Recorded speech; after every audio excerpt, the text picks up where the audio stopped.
दोस्तों supreme court ने एक मामले की सुनवाई करते वक्त, महाराष्ट्र का ये मामला है, उसमें कुछ गाइडलाइन जारी करी थी।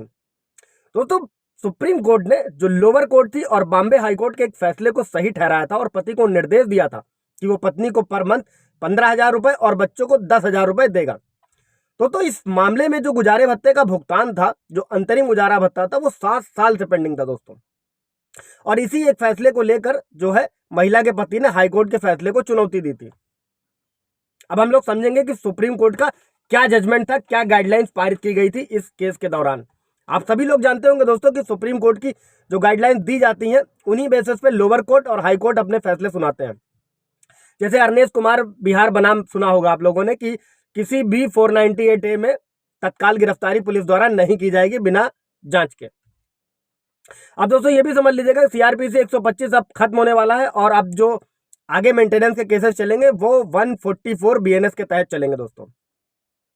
अब समझते हैं दोस्तों कि सुप्रीम कोर्ट ने क्या क्या कहा था, क्या गाइडलाइन जारी करी थी। तो दोस्तों सबसे पहले तो गुजारा भत्ता में जो अपनी संपत्ति और देनदारी दोनों ही पति पत्नी को खुलासा करना होगा 6 महीने के अंदर कोर्ट में दाखिल करने के बाद। दोस्तों हिंदू मैरिज एक्ट या फिर सीआरपीसी के तहत जो महिला होती है जो पति से अंतरिम गुजारे भत्ते की मांग कर सकती है दोस्तों। और कई बार महिला जो होती है दोस्तों वो हाउस वाइफ होती है और कानूनी लड़ाई कहीं ना कहीं वो अपने रिश्तेदारों से पैसे लेकर लड़ती है। ऐसे में दोनों पार्टियों को अपनी संपत्ति और देनदारी का जो ब्यौरा होगा वो कोर्ट को देना होगा। साथ में कोर्ट ने यह भी कहा था कि फैमिली कोर्ट में आवेदन के साथ साथ दोनों पार्टियों को अपनी संपत्ति और देनदारी का ब्यौरा जो है वो अनिवार्य कर दिया गया। अब इस केस में क्या था दोस्तों कि पत्नी की गुजारा भत्ते की जो अर्जी थी उस पर पति को 4 हफ्ते में जवाब देना होगा और हलफनामे में संपत्ति और देनदारी यानी कि खर्च जो भी होगा उसका ब्यौरा देना होगा। कोर्ट उसे 2 मौका देगी दोस्तों। अगर इस दौरान पति जवाब नहीं देता है तो उसका बचाव कोर्ट खत्म कर सकती है, समझिएगा दोस्तों। और आवेदक की जो अर्जी के मुताबिक जो है वो फैसला दे देगी कोर्ट। और सुनवाई के दौरान दोस्तों अगर कोर्ट में कोई सुनवाई चल रही है, अगर वित्तीय स्थिति में पार्टियों के अगर कोई भी बदलाव होता है तो दोबारा हलफनामा देना होगा। और कोर्ट में कोई भी गलत जानकारी देने पर, गलत बयान के मामले में उस पार्टी पर मुकदमा चलाया जाएगा दोस्तों। साथ ही इसे कंटेम्प्ट ऑफ कोर्ट का केस भी अलग से चलेगा। और अंतरिम गुजारे भत्ते का जो आदेश होगा हलफनामा दायर करने के 4 से 6 महीने के भीतर होगा दोस्तों। अब इसका आकलन कैसे होगा मेंटेनेंस का, इसका तो दोस्तों कोई स्ट्रेटेजिक फार्मूला नहीं है, फिर भी समझ लेते हैं कि सुप्रीम कोर्ट ने क्या कहा था। तो दोस्तों की गुजारा भत्ता कैसे तय होगा, ये पार्टियों की जो पति पत्नी उनके स्टेटस पर निर्भर करता है। साथ ही पत्नी की जरूरत, बच्चों की पढ़ाई, पत्नी प्रोफेशनल तरीके से पढ़ी लिखी है नहीं, उसकी आमदनी क्या है, क्या वो अपनी आमदनी से जीवन निर्वाह कर सकती है नहीं कर सकती है, शादी से पहले नौकरी कर रही थी, शादी के बाद नौकरी कर रही थी, क्या नॉन वर्किंग है, इन तमाम सारी चीजों को देखने के बाद कोर्ट डिसीजन देता है दोस्तों। और कई जजमेंट है दोस्तों जिसमें ये कहा गया है कि पति की हैसियत के हिसाब से गुजारा भत्ता तय होगा और उसके परिवार, जो उसके खुद के परिवार पर उसकी कितनी जिम्मेदारी है इसको भी ये देखना होगा।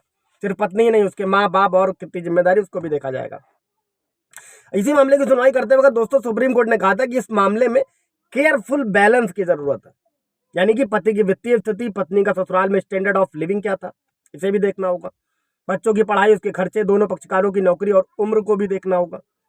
और कई फैसले में दोस्तों ये कहा गया है कि पत्नी की नौकरी जो है गुजारा भत्ता देने के मामले में नहीं है। और सुप्रीम कोर्ट ने यह भी कहा था दोस्तों कि जो फैमिली कोर्ट होगी वो इन सारी चीजों को ध्यान में रखने के बाद ही जजमेंट है। अभी दोस्तों सुप्रीम कोर्ट का एक और जजमेंट आया था, उसमें पीछे वीडियो बना चुका हूं, आप जाकर देख सकते हैं कि अगर पत्नी पढ़ी लिखी है तो खर्चों का सारा बोझ पति पर नहीं डाला जा सकता है दोस्तों। उस वीडियो को देखेंगे तो आप अच्छे से समझ पाएंगे।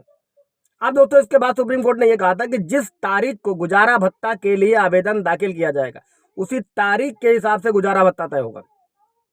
और कोर्ट ने कहा था कि मेंटेनेंस और एलिमनी का जो भी आदेश होगा उसे पालन करना ये लोअर कोर्ट की जिम्मेदारी होगी, उन्हें सुनिश्चित किया जाए। और आदेश का पालन नहीं होने की स्थिति में इसे आदेश का उल्लंघन माना जाएगा और कोर्ट के खिलाफ कंटेम्प्ट ऑफ कोर्ट होगा दोस्तों। इसका भी मुकदमा अलग से चलेगा अगर ऐसा होता है तो।